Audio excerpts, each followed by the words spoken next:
আসসালামু আলাইকুম গাইস, দেখেন আমার পিছনে কিন্তু ছোট ছোট বাচ্চা পোলাপান। হ্যাঁ, আরে আজকে মজার মজার গল্প বলবে। দেখেন কে কত সুন্দর গল্প বলবে। আপনাদের এদের গল্প শুনলে আপনাদের হাসতে হাসতে পেটে ব্যথা ধরে যাবে, ঠিক আছে নাকি? হ্যাঁ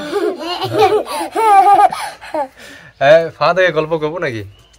ওই শিয়ালের গল্পটা কত? ওই যে শিয়াল যে ডিম পাড়ে, হ্যাঁ শিয়াল একদিন ওই যে কটা ডিম পাড়েছিল? 24টা না কয়টা? দুটা ডিম পাড়েছিল, বেশি না ডিম পাড়েছিল সেটা। ওই শিয়ালের গল্পটা কো।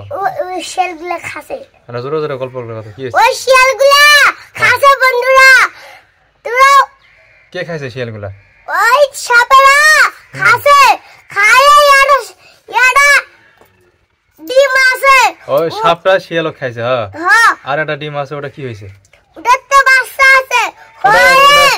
শিয়ালের বাচ্চা হইছে, শিয়ালের বাচ্চাটা হইছে গাছে তুড়ে হাগে দিল, গাছে তুড়ে আবার হাগে দিছে। না নাচতে নাচে